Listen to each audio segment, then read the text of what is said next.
Muy buenas noches, bienvenidos a una nueva edición de 14 toneladas con Juliana Cabrera, Gabriel Solano y Pablo Giachelo quien les habla, y aquí estamos nuevamente. ¿Cómo andamos? Bien, feriado y todo. Feriado y todo, Digo que presente. se valore. Sí. Sí. Sí. Acá. No es moco de pavo. Sí, estamos presentes el feriado porque hay que mantener la sistematicidad de... Hay que bajar línea. Y no hay que darle descanso a la lucha contra el capital. Sí, es una Sin lucha tregua. sin tregua contra el capital. Sí. Bueno, un poquito de tregua. Un fin de semana largo. Escúchame, ¿qué pasó esta semana? Bueno, pasó de todo. Vos estabas con el tema de la sesión, Julio, hablábamos recién. Pasó de todo. Estuvo caliente la situación en la Cámara de Diputados porque, bueno, había mucha expectativa en torno a una sesión que convocaron los bloques opositores, Unión por la Patria, Encuentro Federal, sectores del radicalismo, no los radicales con peluca de Loredo, sino los otros, que tenía que tratar dos temas sensibles. Uno era modificar el régimen legal de los DNUs de manera tal de invertir esto de que hoy es inviable voltear un DNU, esa es la ley de Cristina Kirchner de 2006, y ahora se modificaba de modo tal de que si las cámaras no lo ratifican, cae.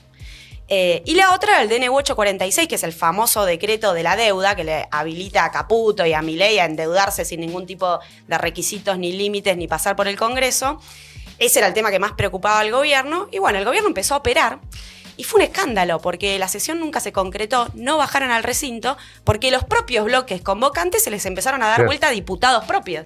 Se cayeron de los radicales, se cayeron de Unión por la Patria como 10. Fue un tema muy sensible porque, bueno, de Santiago del Estero, de Neuquén, de Mendoza, etcétera.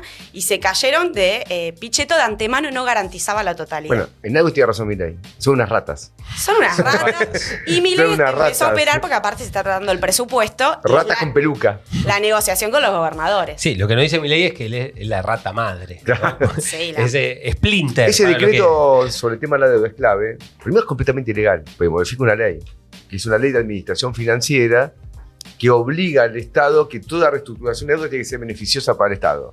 Sea porque reduce capital, sea porque reduce tasa de interés, sea porque alarga los plazos. Al menos en dos de esos tres Claro, requisitos. tiene que... Y entonces ahora no, con lo cual si viene la reestructuración de Caputo, que hay que agarrarse la billetera porque no va a quedar nada. Caputo reestructurando deuda es como... No, y aparte está todo el negocio del Fondo de Garantía de Sustentabilidad de la ANSES. Le siguen robando a los jubilados, a lo que no le dan un mísero aumento. No, van a ser... Es la clave de lo que están discutiendo ahora. Es la clave de pasar por reestructurar la deuda. Y eso le da... Pues un decreto modifica una ley.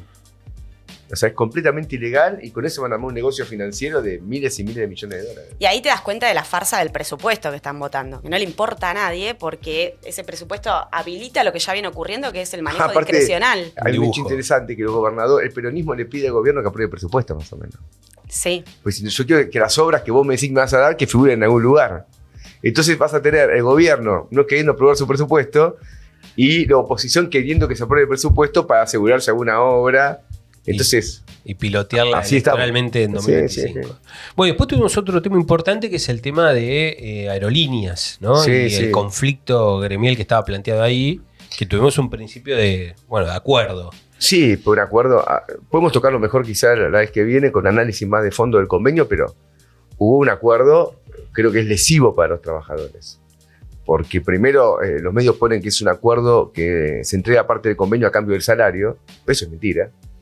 Porque el aumento de salario que se consigue no recupera lo que se perdió, entonces sigue siendo una reducción salarial Es un porcentaje muy bajo. muy bajo. Y después creo que el tema de fondo es el siguiente. La entrega del convenio habilita la privatización. Porque ese trabajo sucio, ¿qué dice que entra a comprar la empresa? Yo quiero un convenio colectivo flexible. Flexibilizado. Si no, me tengo que hacer cargo yo de la flexibilidad. Hacela vos, Estado, y después...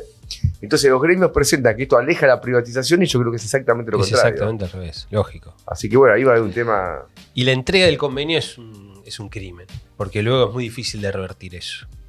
El otro día hablando con Crespo, Sí, justamente, entregar el convenio colectivo. por plata no existe. No porque existe. el salario hasta cierto punto va y viene y el convenio es algo... El otro día, hablando con Crespo, el compañero del SUNDA, me comentaba lo que habían sido las entregas de los convenios colectivos en el 2000, en Pirelli, en Bridgestone. Cosas, pero escandalosas. Y revertirlo es dificilísimo. Y revertirlo es muy, muy difícil. Por eso, a principio de año, la Asamblea del SUNDA votó no entrega del convenio. Es decir, bajo ningún concepto la entrega del convenio colectivo de trabajo y tampoco el salario, ¿no? Una declaración de principios. Claro. No, es que el convenio, aparte, es un tema de la burguesía, quiere el convenio, por eso quiere eliminar la ultraactividad. Lo hemos discutido en otra ocasión, que es lo que es una cláusula defensiva de los sindicatos, que es que si no puedo mejorar mi convenio, al menos no me lo puedes modificar sin mi consentimiento. La ultraactividad. Claro. Por eso los convenios vigentes hoy, una cantidad importante, son del año 75. Claro. Que es cuando fue la gran huelga general. Y esto, Junio, julio. si no me equivoco, estaba incorporado en el DNU 70, Claro. que está actualmente suspendido. Creo que son como 6 fallos judiciales, pero no está eliminado por completo. No, mañana cae la cautelar y se aplica. Exactamente.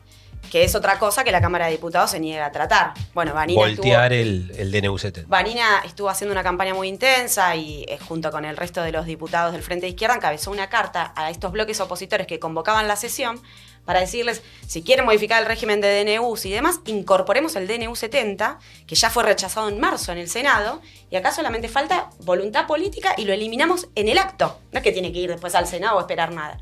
Y se niegan. Claro, porque ya el Senado ya votó el rechazo del DNU 70. Y esta sesión que fracasó, antes de que fracase, hubo reunión de labor parlamentaria y por unanimidad, desde Unión por la Patria hasta La Libertad Avanza, todos rechazaron el planteo de Vanina de incorporar el tratamiento del DNU 70.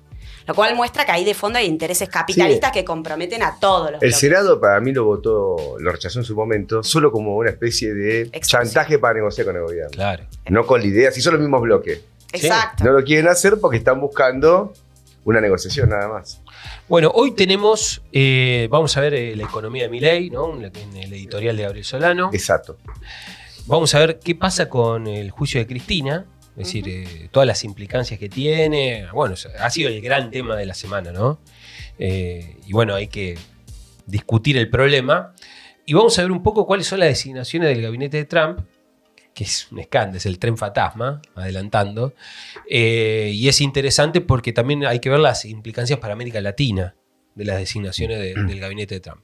Así que bueno, sin más, arrancamos con 14 toneladas y con el editorial, el clásico editorial de Gabriel Solano. Hoy traje unos números que me parece que es importante que los repasemos porque de ahí vamos a sacar algunas conclusiones.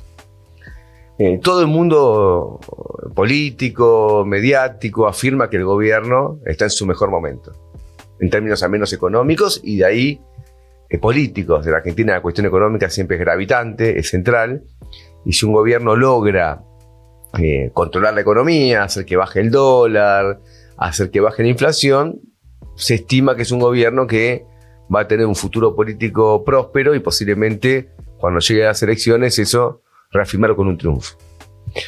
Ahora, suceden cosas que requieren un análisis más de fondo sobre lo que el gobierno presenta como sus verdaderos éxitos.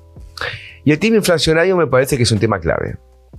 Porque uno lo ve en forma permanente que una parte del pueblo dice, bueno, mucho baja la inflación, el gobierno festeja que baje la inflación, pero sin embargo, el salario cada vez me alcanza menos.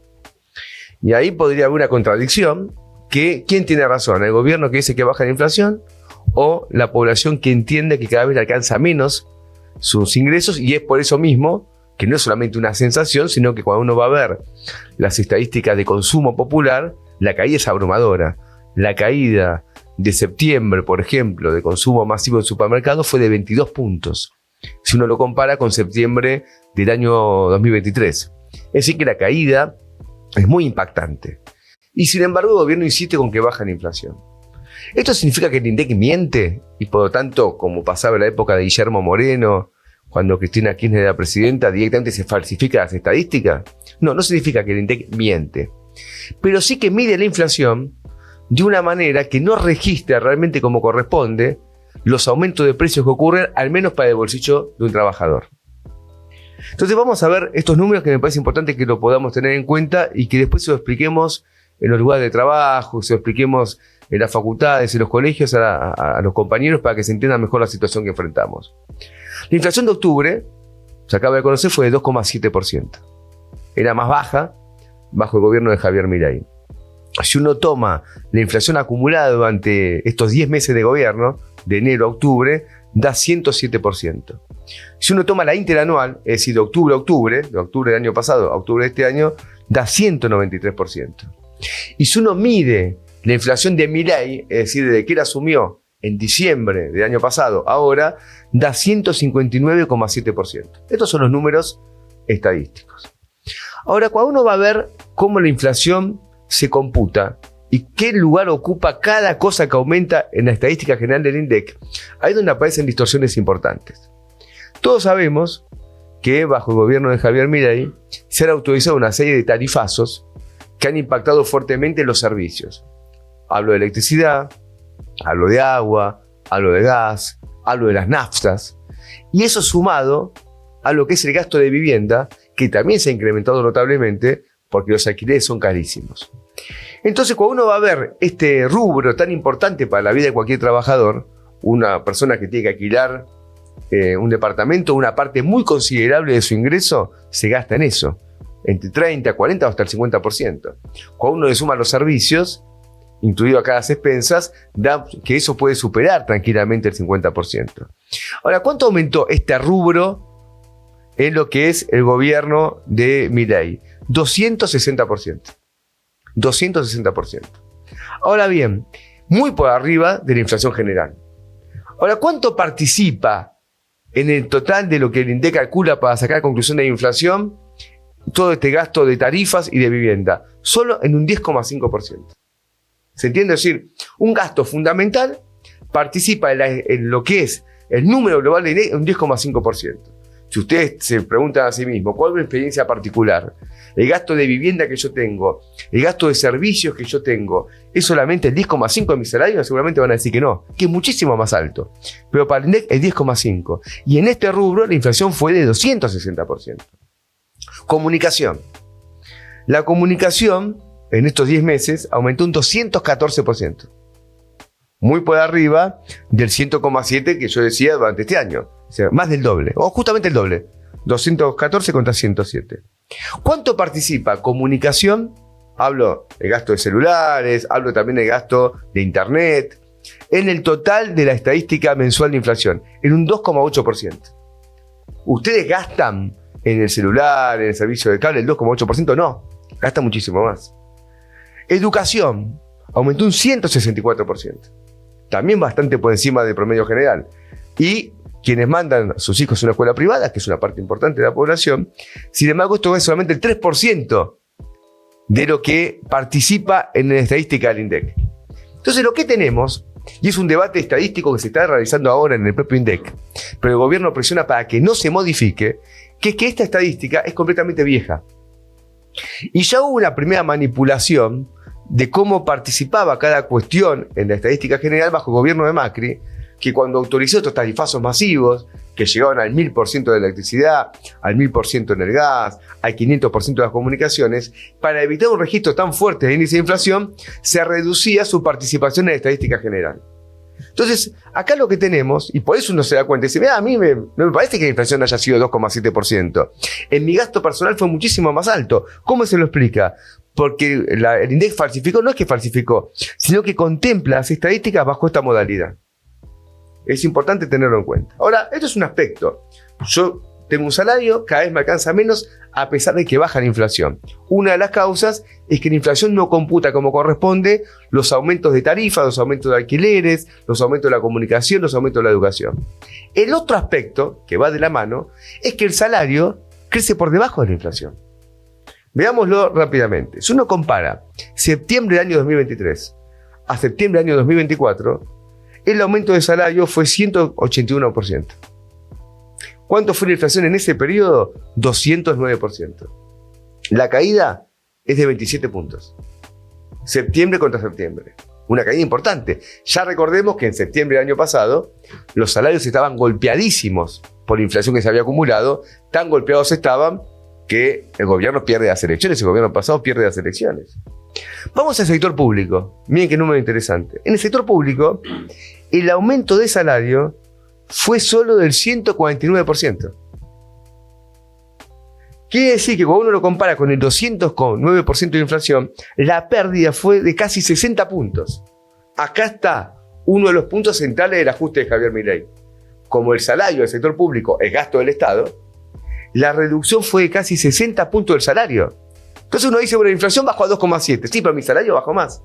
Y para el futuro, esto se va a acumular porque la inflación la paritaria firmada por UPCN es 2% para noviembre y 1% para diciembre.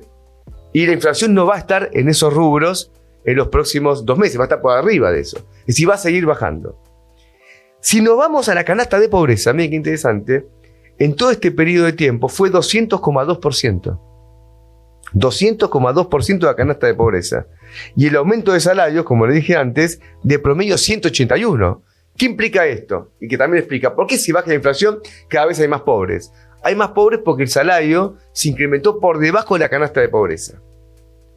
Entonces, el razonamiento que uno tiene en su vida cotidiana, en su vida personal y familiar, que parece que baja la inflación, pero para mí los precios siguen subiendo y mi salario me alcanza menos, se debe fundamentalmente a estas dos cuestiones. Y también esto aplica para las jubilaciones, un tema importante. Se acaba de conocer este 2,7% de inflación del mes de octubre, y de acá podemos saber cuánto se va a aumentar las jubilaciones en diciembre, o cómo se compone el índice. ¿Cuánto va a ser el aumento del año, gracias a esta última estadística? 100,5%. Para ser más exacto, 105,1%. 105,1%. El aumento de todo el año 2024. ¿Contra qué inflación prevista? Del 120. Acá también tenemos el ajuste del Estado. Entonces el jubilado también vive esta situación. ¿Y cuánto quedaría la jubilación? La jubilación va a quedar en 259.000 pesos a partir de diciembre, que se cobra hasta marzo. Es decir, hasta marzo del año que viene va a ser 259.000 pesos más los 70.000 del bono. Componen unos 329.000 pesos. Esta jubilación se cobra hasta marzo. ¿Cuánto es hoy la canasta de la tercera edad? 930.000 pesos. En marzo va a ser mucho más. Entonces, la sensación de que tiene el pueblo de que esto no es como dice el INDEC tiene razón. Sigue bajando los salarios y los precios de su propia canasta familiar aumentan muy por arriba. Si se midiese como corresponde, y muchos tributaristas se han encargado de medir esto, y personas que saben de estadística, dice que la inflación sería este mes que pasó básicamente el doble. Estaría muy cerca del 6%, y no el 2,7% como dice el INDEC. Esto es un punto fuerte. Ahora, ¿por qué baja la inflación? Ya sabemos que el pueblo está pagando la crisis.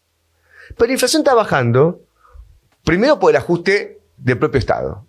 Jubilaciones, salario, presupuesto de educación, presupuesto universitario, toda la crisis que hemos tenido.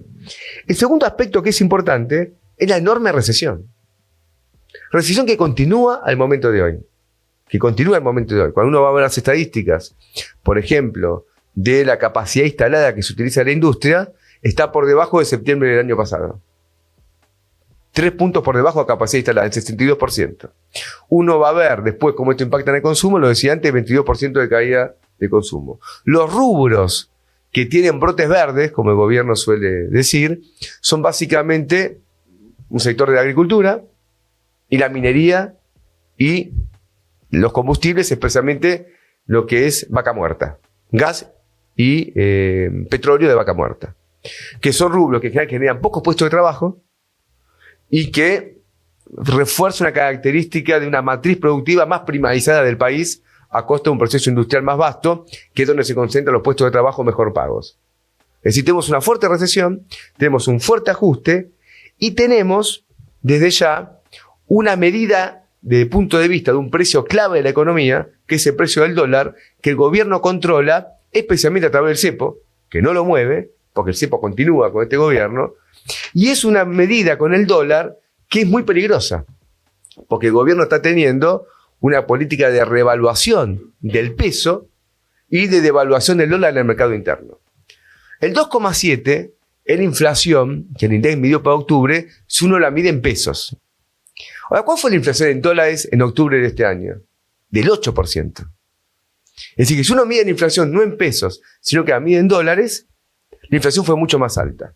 Dicho de otro modo para que se entienda, hoy con un dólar compro menos que antes, porque mi inflación en dólares es más alta. Ese dólar compra menos cosas que antes, compra un 8% menos que en el pasado. Es una inflación más alta.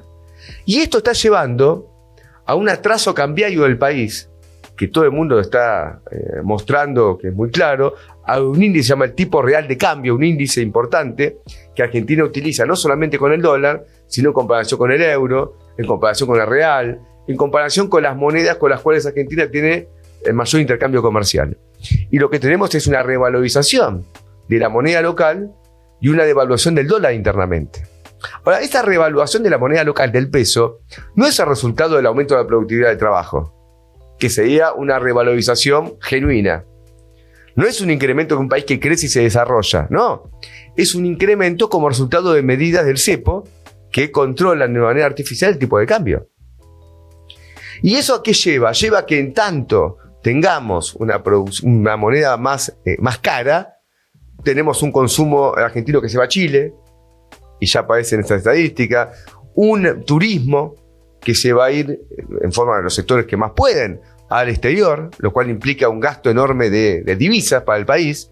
Hoy veranear en Brasil es mucho más barato que veranear en Argentina, lo mismo ocurre con Chile. Entonces es un régimen que hace volver a la idea de lo que fue la tablita que se llama de Martínez de Oz, bajo la dictadura militar, o una especie de 1 a 1 de convertibilidad sui generis, porque no está establecido por ley, como sí estuvo establecida por ley la convertibilidad, pero con una diferencia importante. ¿Cuál es la diferencia muy importante? Que cuando fue la convertibilidad de la época de Menem y Cavallo, todas las monedas del mundo tendieron a revalorizarse frente al dólar. Por eso Argentina tenía un peso, valía $1. Y era por un contexto que hoy no podemos analizar, pero era la tendencia internacional. Hoy no es lo que pasa.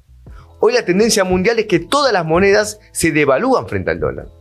Lo dije, es real de Brasil, una moneda clave con la cual Argentina tiene un intercambio comercial de los más importantes. Es decir, que Argentina va en contra del mundo en este punto, y eso va a impactar fuertemente en su propia balanza de pagos, que ya hoy es deficitaria y se va a agravar por la cuenta de turismo, se va a agravar por la cuenta de la deuda externa, y eso va a terminar afectando también la cuestión de las importaciones y exportaciones.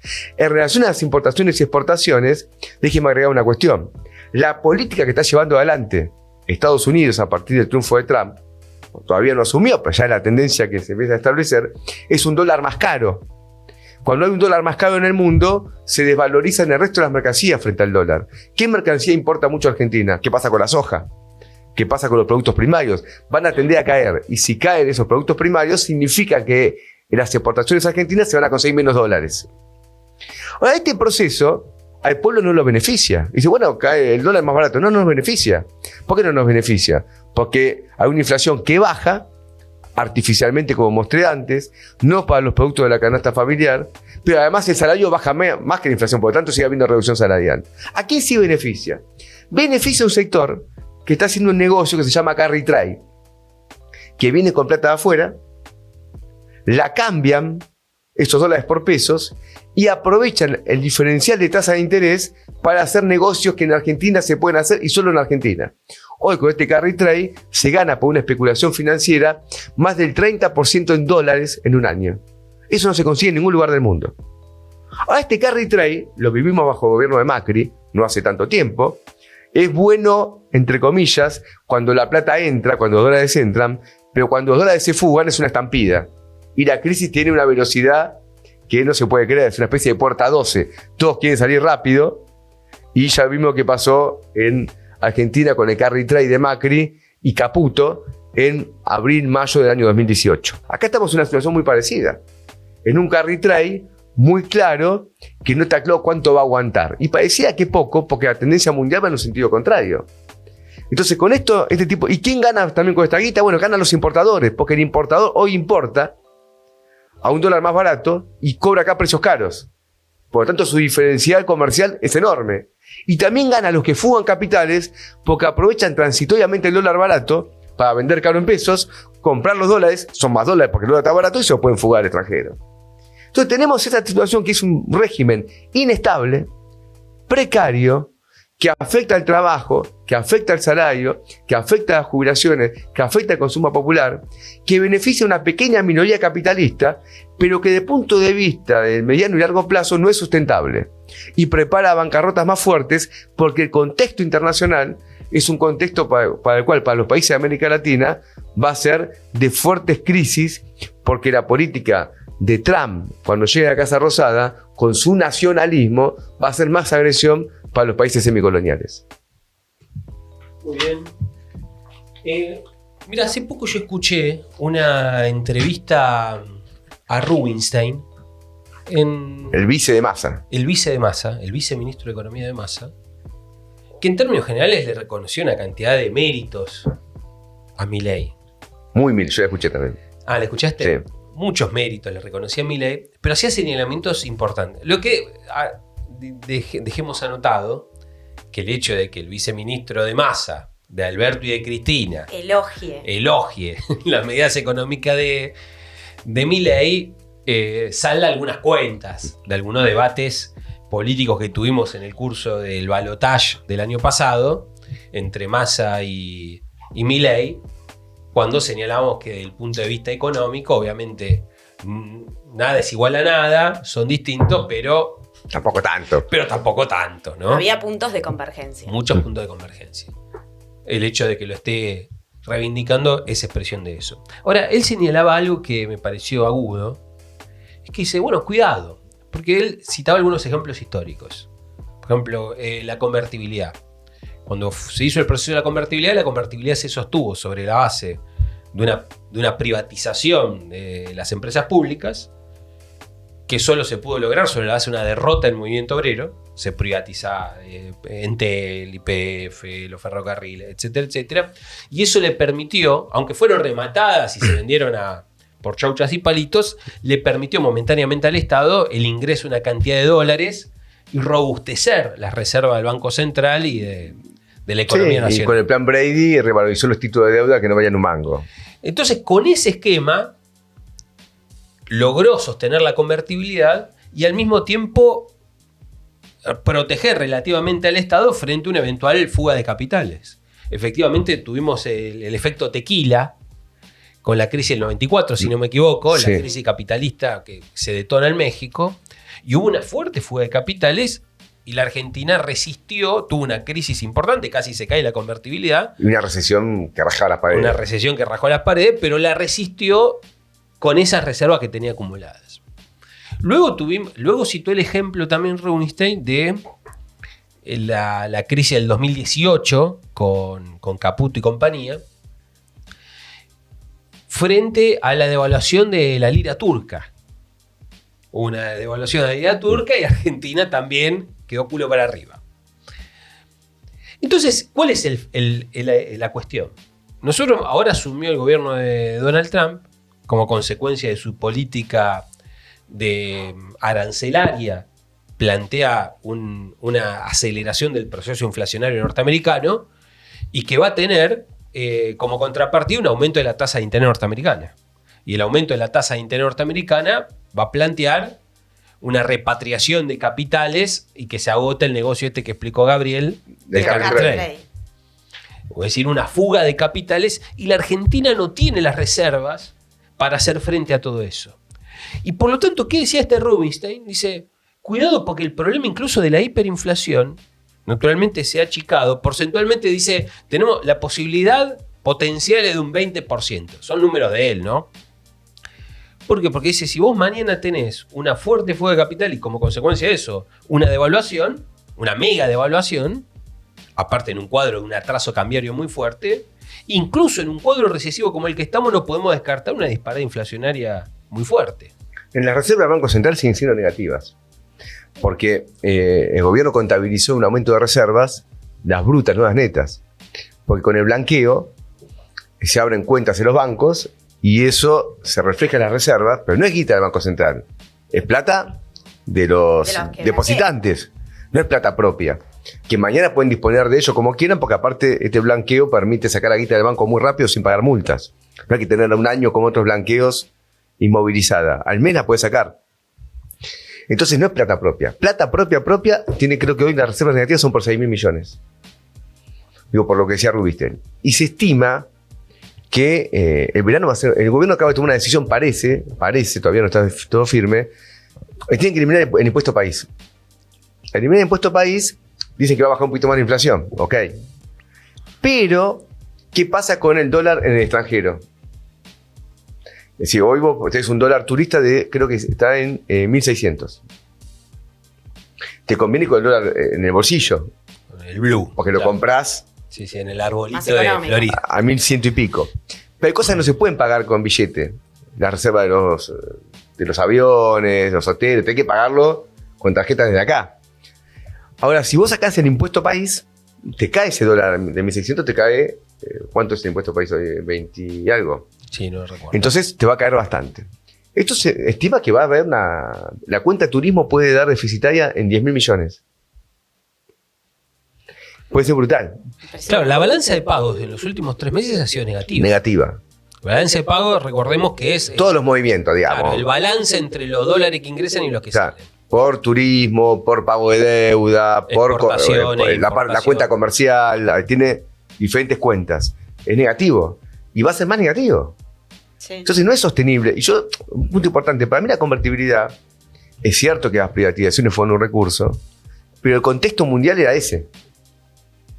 Todas las monedas se revalorizaron, todas.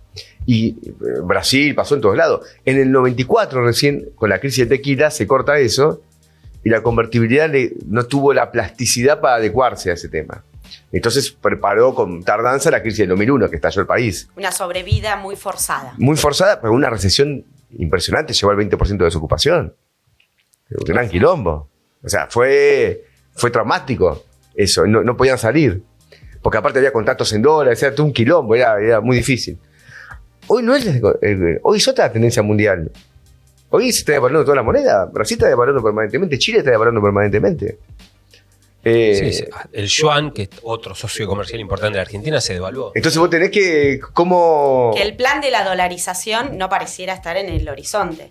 E incluso que es todo este esquema, este veranito del que se jactaba el gobierno de Milei, tiene las características precarias que ustedes desenvolvían. Y hay otro aspecto de la editorial de Gabriel que me parece clave, que es el problema del deterioro y el derrumbe salarial.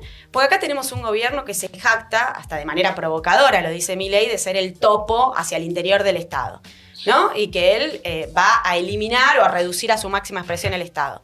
Ahora, el cepo cambiario es una política de intervención.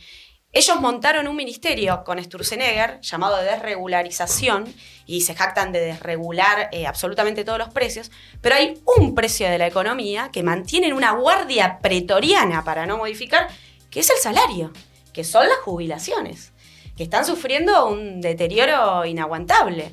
Y esa es la contracara de estas cosas que festeja el gobierno. Bueno, reducimos la inflación, estamos bien, el esquema. Y bueno, lo que vive la gente en el bolsillo cotidiano, en su vida diaria, y que también caldea de alguna manera el humor social. Yo dos cuestiones, miren, y después capaz que pasamos ya al informe de Juli sobre el juicio a Cristina, o la condena contra Cristina. Sobre el problema del salario, retomando esto que señalaba Juli, es un llamado de atención fuerte a todo el movimiento obrero, porque esta forma manipulada de calcular el índice de la inflación dificulta mucho el reclamo salarial. Porque dice, bueno, ¿de qué nos agarramos? El IPC, que decir, bueno, porque uno dice, bueno, para yo blindarme frente a la inflación, actualización del IPC mensual. Pero no te das cuenta de esto. Pero ahora no está dando cuenta del problema. Entonces, desarma al movimiento obrero de un instrumento para resguardarse de la inflación. Para pelear en las paritarias. Para pelear en las paritarias. Entonces es un llamado de atención importante. Yo, para preparar este informe, me puse a hacer cuentas, digamos, propias. A ver si, por ejemplo, en mi economía familiar, la comunicación representaba solamente el 2,8%. Me di cuenta que no. Digamos, hablo con una persona, una persona que alquila. Que sea el 10% el alquiler, no. más el agua. Está más cerca del 50%. Más la luz, más el gas. ¿No existe? ¿Del 50 o del 70?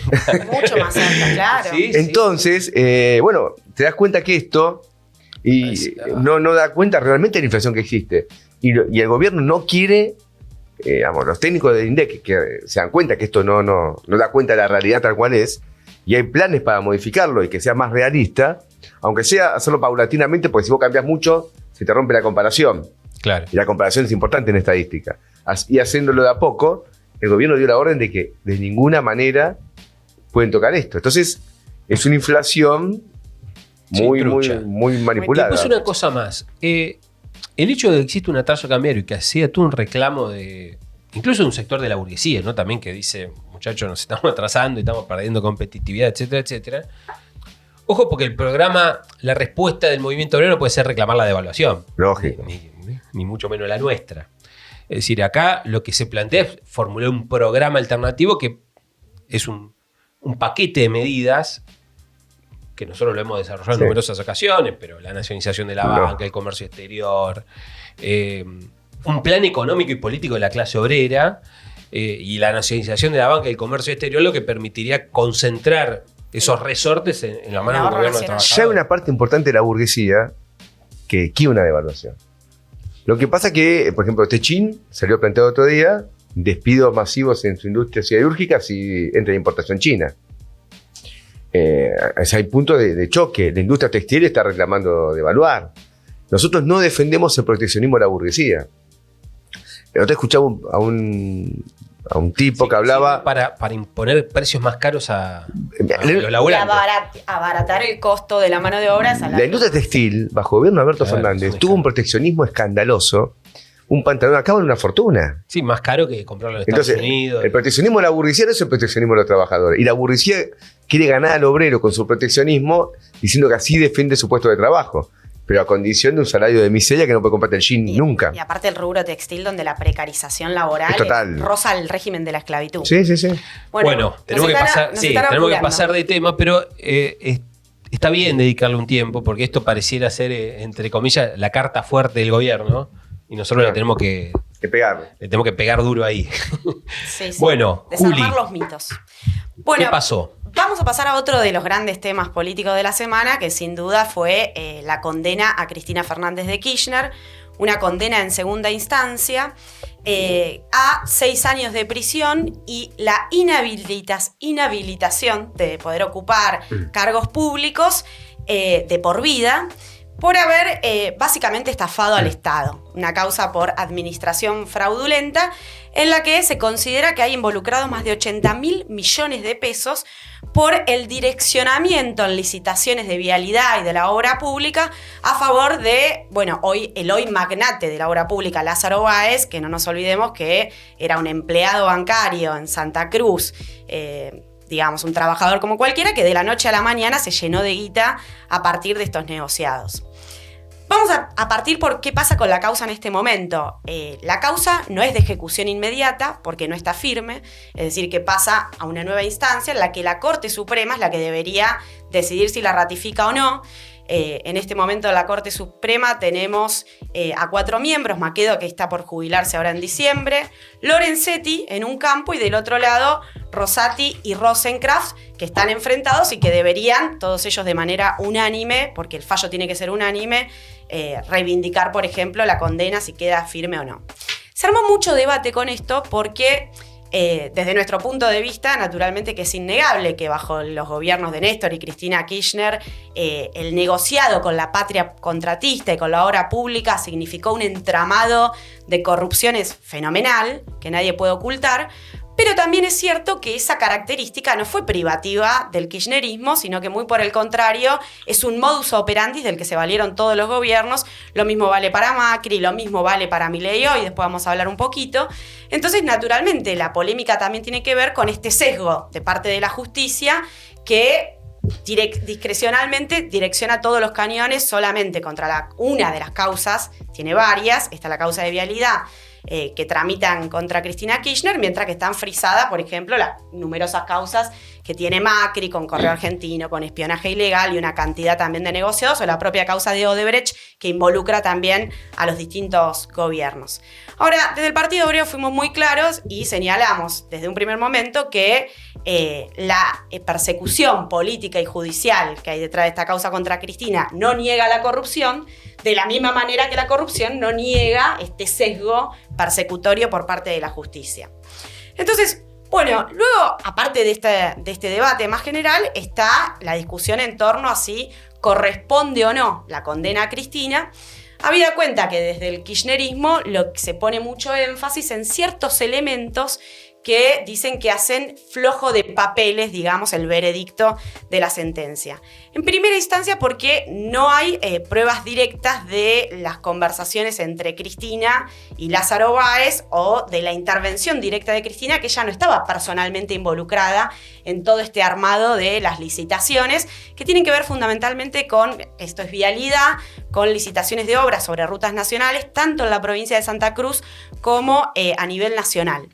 Todo esto empezó con el gobierno de Néstor Kirchner. La otra vez escuchaba, creo que en un reportaje en Radio Con Vos, que decían, bueno, la mejor defensa de Cristina hubiera sido decir, che, miren, este es un perno que me dejó Néstor Kirchner y yo no hice nada para frenarlo. Bueno, es una visión, es algo que Cristina aparte nunca va a admitir, pero por otro lado continuó de manera muy evidente luego de que fallece Néstor Kirchner. Ahora, lo que dicen los jueces que la condenan es que hay un montón de indicios indirectos y que hay que tomar la película y no la foto. Porque finalmente las causas están muy diseccionadas, entonces hay elementos en esta causa de vialidad, luego está la de los cuadernos, están todas conectadas, porque aparte Lázaro Báez está involucrada en más de esta causa, no solamente en esta. Recordemos igual que en esta causa fue absuelto Julio de Vida y el resto de los que estaban imputados y procesados, y la condena se centra fundamentalmente en Cristina Kirchner. Una de las cuestiones que toma Cristina para decir que ella está siendo condenada injustamente es, habrán escuchado el argumento de que acá se está judicializando una decisión del Congreso. ¿Por qué dice esto? Bueno, porque las partidas presupuestarias para la obra pública finalmente las aprueba el Congreso. Ahora, el contraargumento frente a eso es que en realidad Cristina alteró las reglas de juego, digamos, de cómo se administra esa plata. Porque ella modifica por decreto un fideicomiso del año 2001, a través del cual le incorpora a la Dirección Nacional de Vialidad como beneficiaria y la habilita para el manejo discrecional de estos fondos destinados a la obra pública. Y ahí habilita también a José López, que es otro de los personajes claves de esta causa, que es el secretario de Obra Pública, a hacer modificaciones también discrecionales de ese fideicomiso, que son los fondos finalmente que están involucrados en todo este esquema de negocios en el cual se le adjudica obra pública a Lázaro Báez, que está recontraprobado, eso sí, en la causa, que fue con licitaciones truchas, que él manejaba información previa antes de la competencia, que esa competencia que tiene que haber en una licitación entre distintos empresarios tiene todas las características de una competencia desleal, es decir, todo eso está muy probado. Lo que en última instancia cuestiona Cristina Kirchner y quienes la defienden es esto de su participación directa. Ahora, por ejemplo, aparece Máximo Kirchner, ¿no? Que son estas pruebas indirectas que llegan a Cristina. En el momento de los hechos, Máximo no era funcionario público, no tenía un cargo. Sin embargo, sí constan, hay pruebas de WhatsApp en la causa, de conversaciones de Máximo con José López. Máximo en ese momento, su papel era administrar los negocios familiares, ¿no? Y acá también hay un punto de conexión porque hay muchos negocios de la familia Kirchner que involucran también a Lázaro Báez. Y en estas pruebas de los mensajes de WhatsApp con José López, lo que aparece es Máximo decidiendo dónde se construían las rutas nacionales, es decir, cuál era el destino de esa obra pública, sin tener un cargo para eso. También aparecen en las pruebas lo que se llamó el plan Limpiar Todo, que también conversaciones que involucran a Máximo y a gente muy cercana a Cristina, cuando ellos pierden las elecciones frente al macrismo en el año 2015, está todo probado de, che, que frenemos esta obra, frenemos lo otro, rápido los desembolsos y liquidemos todo lo que hay que liquidar con Lázaro Báez. Vieron que después el kirchnerismo denunciaba que el macrismo frenó la obra pública. En realidad ya la habían frenado ellos antes de dejar el poder, precisamente en esto del plan Limpiar Todo, y luego naturalmente el macrismo tampoco revirtió eso. Ahora, lo que hay también pruebas es de una reunión que se concretó entre López y Cristina Kirchner. ¿Ahí cuál es el punto? No hay evidencia de una conversación directa con Cristina en la que Cristina admita su participación, pero sí a través de terceros, que son los secretarios de Cristina, y en el celular incautado, en los mensajes, aparece claramente mensajes de los secretarios de Cristina diciéndole a López, che, la presi se quiere reunir con vos, la jefa está pidiendo una reunión con vos, y todos los detalles de una fecha en la que se habría concretado la reunión, que, digamos, todo eso parece una prueba bastante contundente. El argumento de los jueces es que ella no podía no saber lo que estaba ocurriendo con estos negociados en torno a la patria contratista. No solamente por su investidura presidencial y el lugar que ocupaba, sino por todos estos elementos, digamos, lo que se llama la prueba indirecta, que llevan a que no sería admisible que ella estuviera por fuera de todo conocimiento. No obstante, hablábamos del sesgo y la arbitrariedad, y es interesante porque este Ercolini es el mismo que no admite ese tipo de argumento de no puede no saber cuando lo sobresee a De la Rúa en el año 2001 por la causa de la represión. Entonces, ahí el argumento de que De la Rúa no podía no saber lo que estaba ocurriendo, no corrió. Ahora, con Cristina sí. Digo, para poner en el fiel de la balanza un poco todos estos elementos. La doble vara. La doble vara.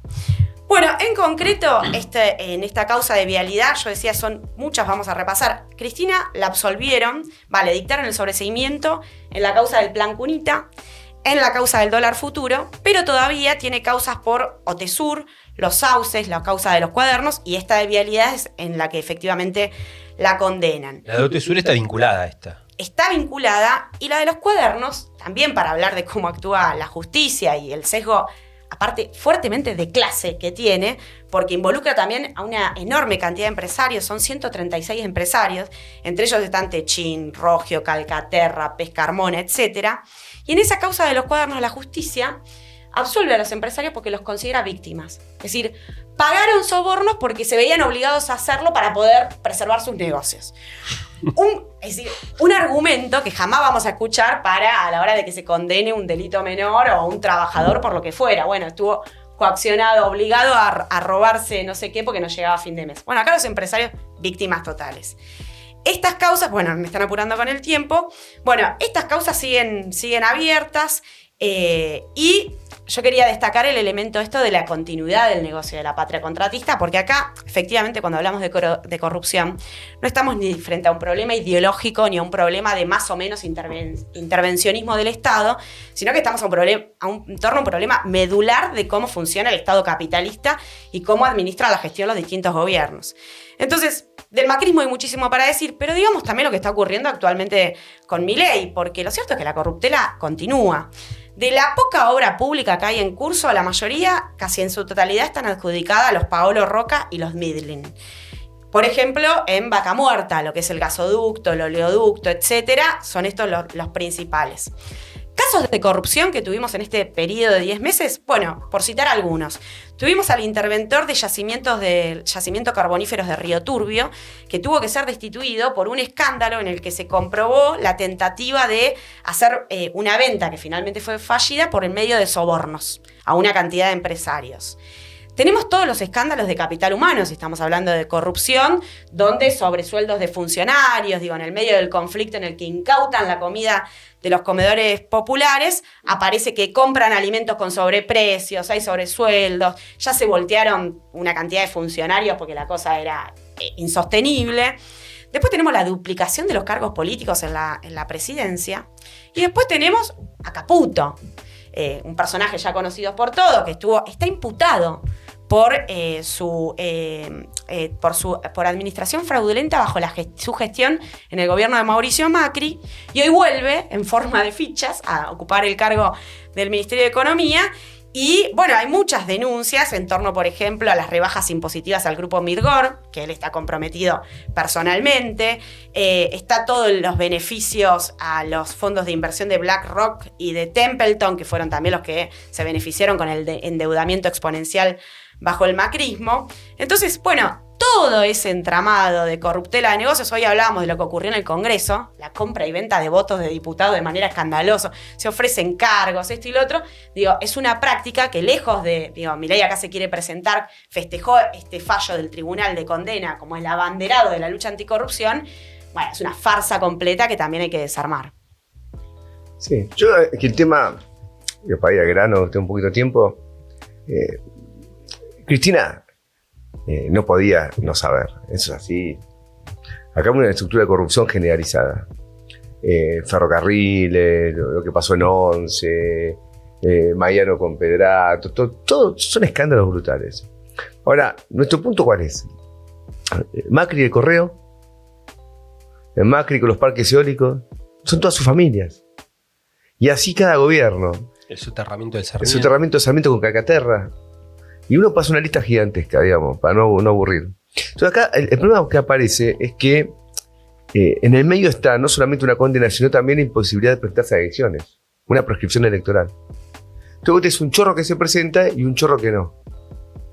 Entonces hay una proscripción y otro que puede estar. ¿Y por qué puede estar uno y otro no? Nosotros jamás podemos avalar una proscripción de este tipo. Porque a una parte de la izquierda, yo digo, hay dos sectores de la izquierda distintos a nosotros. Unos dicen, los compañeros de izquierda socialista, no sé qué dijeron ahora, pero lo que suelen decir es, grande el fallo, vayamos por lo demás. Y si viene este fallo, bueno, ahora también que condenen a Macri. Sí, pero mientras tanto, ¿qué? No puedes admitir que te proscrito uno y otro no. Porque entonces ahí tenés un problema de fondo. Y después, los compañeros del PTS, que en general tienen una posición muy pro-kirchnerista.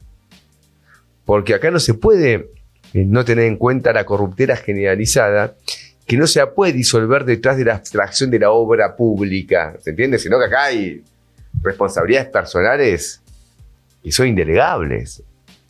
Entonces nosotros no avalamos ninguna proscripción, pero no quiere decir que... José López y Lázaro Báez fueron del riñón del kirchnerismo durante toda la vida, desde en los 90 de Lázaro Báez es el que construye el mausoleo de Kirchner. Es ahí, es como son familia, como se dice.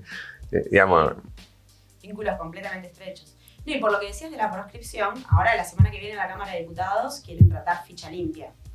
Que si, por ejemplo, esa ley de ficha limpia rigiera, Cristina ya no podría ser candidata, porque no requiere... Con segunda instancia alcanza. Claro, con segunda instancia. Pero hay un tema importante, que lo anoté acá y no me quiero olvidar. El gobierno está diciendo que va a poner por decreto a 2 jueces de la Corte, cuando termine las sesiones ordinarias. Sí. Y esto depende de la Corte. Exacto. Si la Corte saca un fallo, Cristina, si se confirma en la Corte, se acabó. Entonces, Milei puede poner gente que falle contra Cristina. Esto es un escándalo. Es lo de Brasil al revés, porque ahí Moro falló contra Lula y después fue funcionario. Digamos. Acá te ponen para que falles, por decreto. Entonces es una cosa absolutamente escandalosa. Lo que puede ocurrir, hay que ver si lo hacen o no lo hacen.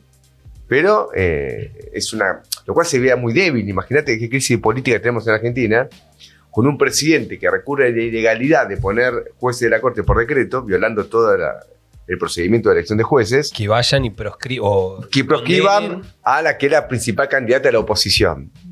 Sí. Sería... Sí, fuerte. Muy.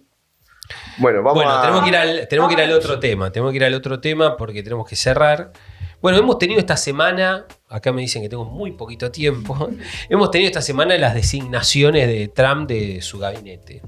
No vamos a mencionar a todos, ¿no? Vamos a concentrar en algunos bastante polémicos. Y fundamentalmente empezando por quien nominó como el secretario de Estado, que es Marco Rubio. Ese cargo más importante. Que es el cargo más importante. Uno podría decir que con Marco Rubio se forma el triunvirato de los que van a dirigir Estados Unidos, con Trump, Vance, que es el vicepresidente, y el secretario de Estado, que es el que juega un papel importante en la política internacional de Estados Unidos. Es un tipo muy derechista. Sería la primera vez que tendríamos un latino, un cubano-americano, un gusano, digámoslo, en la diplomacia norteamericana. En gran medida, la designación de él es también un gesto también a la comunidad latina, que jugó un papel importante, y el propio Marco Rubio jugó un papel importante en la conquista del voto a Trump en el proceso electoral, y es un gesto a todo ese sector. En su momento fue opositor Marco Rubio a Trump. En 2016 compitieron en la interna del Partido Republicano Marco Rubio. Le decía que era un delincuente, un estafador a Trump y que nunca lo iba a apoyar, y Trump le decía que era el pequeño Marco, porque dice que tiene manos pequeñas y que nunca uno puede confiar en los que tienen manos pequeñas. Bueno, los delirios de Trump, ¿no? Después, bueno, se olvidaron de todo. Ahora yo lo aplico. Ahora son amigos y lo designa como secretario de Estado. Este es un halcón importante. Por ejemplo, Marco Rubio plantea que está en contra del derecho al aborto, incluso en caso de violación o de incesto. Y es un halcón, ¿no? Es decir, un tipo que quiere ir a fondo contra China, ir a fondo contra Irán, obviamente muy enemigo de la causa palestina. Un grupo de palestinos lo indagó, o de activistas pro-palestina en Estados Unidos lo indagó y le dice: escúchame, bueno, está planteando por un alto al fuego. No, al contrario, yo quiero ir más a fondo, hay que ir más fuego, más bomba y más exterminio contra el pueblo palestino. Y obviamente, como cualquier astilla del mismo palo, es el más virulento contra Cuba, Claro. contra Venezuela, contra Nicaragua, incluso también contra Petro, contra Colombia. Quiere ir a fondo. Recordemos que las medidas más a fondo contra, por ejemplo, contra Cuba, recuerden que con Obama había arrancado una suerte de descongelamiento, ¿no? Se habían empezado negociaciones entre Cuba y Estados Unidos, había sido una estrategia del gobierno de Obama, que luego eso se revierte con el ascenso de Trump y empiezan sanciones muy, pero muy agudas contra Cuba. Bueno, ahora vuelve Trump y tenemos un gusano en la Secretaría de Estado. Lo mismo contra Venezuela. El gobierno norteamericano quiere ir. Recordemos que, por ejemplo, la designación de Juan Guaidó como presidente venezolano fue en 2019 bajo el mandato de Trump. Y el golpe contra Evo Morales fue en 2019 bajo el gobierno de Trump. Es decir que tenemos a un latino gusano en la Secretaría de Estado, que es el principal lugar de política internacional del Estado norteamericano. Es decir que viene ofensivo. Bueno, por ejemplo, contra Petro tuvo declaraciones muy duras por el posicionamiento de Petro en solidaridad con el pueblo palestino. Marco Rubio salió a atacarlo brutalmente. Entonces este es un aspecto importante. Bueno, lo mismo contra Irán, contra China, reflejando toda una orientación guerrerista, ¿no? de parte del gobierno de Trump, aunque se pinte, ¿no? de pacifista, de que no viene a iniciar guerras y demás. Lo que está es esto, y en gran medida América Latina se transforma en un lugar más de lucha, de guerra comercial, de disputa entre China y Estados Unidos. Esto había estado precedido también bajo el gobierno de Trump con la designación de Claver Carone como presidente del BID, como una forma de el imperialismo norteamericano evitar una mayor injerencia de China en los negocios latinoamericanos. Creo que el papel de este Marco Rubio va a ser fundamental en este terreno. Luego tenemos otras cosas, ahora vamos a ir más rápido. Por ejemplo, Gaetz como fiscal general, un congresista también de extrema derecha, el partido republicano, denunciado de tráfico sexual, y que lo colocan como fiscal general. Ahora, Es un requisito para entrar al gabinete. Iba a decir lo mismo. claro, prácticamente, si vos querés ser, tenés que andar en... Tenés que estar en Usted la, porquerías. Usted violó, sí, bueno, entonces puede entrar. tenés que estar en la sintonía de Trump, que tiene una condena por abuso Claro. sexual. Y entonces lo ponen como fiscal general, es decir, que los que deberían investigarlo Sí, no lo van a investigar. no lo van a investigar porque él es el capo de lo... Aparte, viste que va a haber un fallo de la Corte Suprema norteamericana, que aparte la puso Trump, viene de la época de Trump, que queda eximido de la ley penal el presidente de la nación. Claro. Sí. Es un fallo importante ese, porque es de impunidad para el poder de forma absoluta. De forma explícita, aparte. Claro, sí. Sí. Y estando al frente como fiscal general, también lo que se sospecha a todo el mundo es que, bueno, va a evitar que se investigue la tentativa golpista cuando fue electo Joe Biden, y la movida que hizo Trump y sus seguidores en el Capitolio. Eso obviamente lo va a planchar. Luego tenemos a Tom Homan, en un cargo que sería el zar de la frontera, un tipo conocido. Bueno, naturalmente todos son antimigrantes, ¿no? Vale para Marco Rubio también. Hay un tema ahí con la designación de Marco Rubio, es qué es lo que pasa con México. Claro. Y la frontera clave. Una frontera clave. Este Homan es conocido por plantear que había que separar a la familia de migrantes ilegales y deportarlos. Es decir, que si había un sector que tenía los papeles para instalarse, había un sector de la familia que no tenía los papeles. Bueno, ¿y qué hacemos con ese sector? Separamos a la familia y se acabó el partido. El zar de la frontera que está nominando Trump para su gabinete. Luego está Elon Musk. Importante porque este jugaría un papel parecido al de Sturzenegger, ¿no? A recortar el gasto público fuertemente. Recordemos que Elon Musk jugó un papel muy importante en la campaña de Trump. Más o menos regaló como $120 millones. Donaba $1 millón a cada uno que se anotaba para poder votar. Bueno, fue un lobista. Aparte la remilitó. La recontra militó. Sí. Y le puso la plataforma X para... Lógico. Pero bueno, lo que puso en la campaña rápidamente lo recuperó con la valorización de las monedas, las criptomonedas de la cual es dueño, juega, especula y naturalmente con la valorización de sus empresas. Recordemos que Elon Musk es uno de los hombres más ricos del mundo, el capo de Tesla o el dueño de Tesla, de SpaceX, etc. Entonces vamos a tener también a Elon Musk. Luego vamos a tener a Kennedy Jr. Este es interesante también. ¿Dónde lo ponen? Como secretario de salud. Un tipo antivacunas, denunciado por haber jugado toda una política de desinformación en el marco del COVID, premiado con la Secretaría de Salud.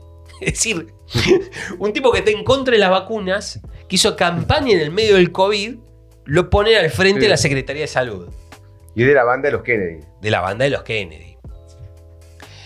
Y luego tenemos a Elise Stefanik, como embajadora ante las Naciones Unidas. Ella también la seleccioné. Esta no la tengo, que ella ha llegado a proponer, bueno, siempre ha tenido recriminaciones contra la ONU y demás, pero ha planteado incluso la retirada de Estados Unidos de la organización si no realiza cambios que ella y Trump consideran necesarios.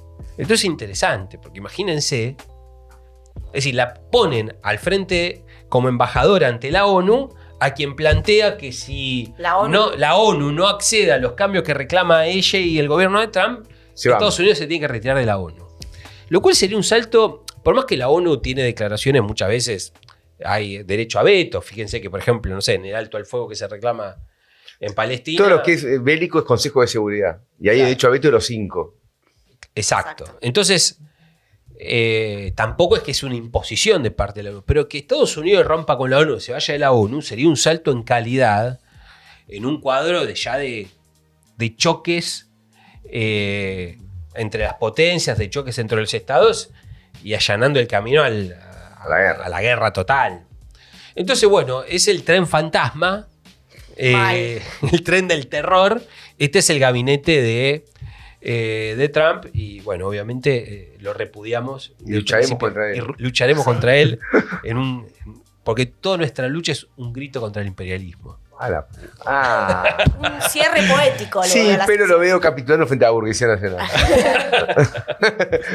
No esperaba eso de vos, Pablo. Bueno, escúchame. Pero este es del Che Guevara. Sí, bueno. Toda nuestra acción es un grito de guerra contra el imperialismo, por favor. Pero, un día tenemos que decir a Che Guevara, vos sabés que... Bueno, era un socialista, un internacionalista y un revolucionario. Yo lo reivindico. Bueno, yo también lo reivindico. Pero bueno, es Che Guevara, pero... Pero bueno. Sí, hay hay debates para dar. Un día hacemos un programa especial sobre el Che Guevara. Sí. Bueno, acá nos apura. No, hay una prieta acá. Esto es espantoso. Hay que darle los premios. Los premios, candidatos. Te escuchamos, ¿Quién arranca? ¿Arranco yo? Sí. Bueno, yo voy a candidatar a Villarroel, porque es la máxima figura desde el poder del Estado que se sumó a esta campaña infame contra la educación sexual que iniciaron distintos periodistas, hay causas penales de ONG religiosas y demás, contra el dictado de educación sexual en los colegios secundarios que utilizan o se valen como recurso obras literarias de autoras muy importantes, para las cuales prácticamente se está reclamando una censura, como, bueno, se difundió mucho Come Tierra de Dolores Reyes, pero también la literatura de Cabezón Cámara, hasta incluso la atacaron a Aurora Venturini, que falleció en 2015. Y bueno, Villarroel se sumó a esta campaña infame diciendo que acá querían forzar la sexualización de los niños. Bueno, todo un disparate, una locura total. Así que en la figura de Victoria Villarroel concentramos... Se juntó con padres, ¿no? Hizo toda esa historieta. Igual Villarroel siempre es nominada por ser Villarroel. Por ser Villarroel. Sí. No esperábamos otra cosa de ella. No. Y así todo logra defraudar. Bueno, Agustín Laje. Otro. Capo de la Fundación Faro, que tiene el objetivo de formar los cráneos del mañana. Imagínense los cráneos que podría formar Agustín Laje. Hizo una cena que el tenedor salía a $25.000 la cena. Y te llevas el tenedor. Te llevas los platos, todo. La próxima que me invite. Comimos 4 años con $25.000. Puedes comer toda la vida con $25.000. Es loco. Pero también los que fueron son los que pueden pagar eso. Sí, pero escuchame, comiste $25.000. Bueno, ahí estuvieron, mira, Techin, Roca, Elstein, los de Pan American Energy, Galperín. Bueno. Lo más granado de la burguesía nacional. Sí. Pero bueno, este Laje, que es un fascista, un derechista es una cloaca. Repodrido, que dijo que, bueno, hablando de las abuelas de Madre Plaza de Mayo, diciendo de esa vieja de mierda, bueno, cualquier cosa, ¿no? Es una cloaca. Son 30 millones de pesos. Por una cena. ¿Habrá postre? Si me dan, si me dan casata esa dura, protesto. Bueno, Laje otro candidato. ¿Quién más? ¿Y quién teníamos? ¿Teníamos uno más? No me acuerdo quién teníamos. Sí, dijimos que... Pero lo del Laje es increíble. Sí, es increíble. A Zamora. Sí. Zamora. El gobernador de Santiago del Estero. Aclaremos. ¿Cómo se llama Zamora de nombre? Gerardo Zamora. Gerardo Zamora. En realidad, a través de él, así como dijimos a través de la figura de Villarroel, van todos en la bolsa, a través de él a numerosos gobernadores que son los que estuvieron operando para permitir que se vacíe de quórum la sesión que le permitió el triunfo a Milei en la Cámara de Diputados esta semana. Y lo de Zamora lo destacamos porque dentro de los diputados de Unión por la Patria que se dieron vuelta, bueno, hay de Mendoza, diputados muy cercanos a Anabel Sagasti, que sabemos que también es un delfín de Cristina Kirchner, pero lo de Zamora es muy... Delfina de Cristina. Bueno, una delfina. No hables como Laje. Lo de Zamora El jefe. Lo de Zamora es para destacar porque el tipo baja a sus diputados de la sesión y a los 2 días va Cristina Kirchner a hacer un acto con él en la provincia de Santiago del Estero. Entonces, bueno, a él como emblema de los gobernadores que están rosqueando todo con Milei. Vendido. Por vendido. Bueno, aquí le damos. Y yo a Laje. Y vamos contra No Laje. sé qué pasa. Laje se lo merece. Una fundación, son unos fachos, pero fachos... son de medioevo. ¿Vos los escuchás y son de medioevo? Sí. Sí. Te odiamos, Laje. ¿Escucharon el audio contra las madres? Sí. ¿El 12 de mayo? Sí. Es lo que... Esas viejas de mierda. Que parían terroristas que bien asesinados estuvieron en la dictadura. Así lo dice... No, es un podrido. Es un sorete, digamos. Bueno, Laje, para vos, Te 14 odiamos, Laje. toneladas. Aparte bardeas todo el tiempo en Twitter. Sí, es un Yo provocador. todo me Twitter. Digo, no tienes nada que hacer, Laje. Andá con tu fundación y... Para vos, 14 toneladas. Los empresarios están dispuestos a apoyar el fascismo cuando les haga falta, ¿eh? Claro. Sí. Eso digo, no. Sí, no es que son democráticos. No, van y pusieron $25.000. Bueno, para vos, Nos vemos. Laje, nos vemos el lunes que viene. Adiós.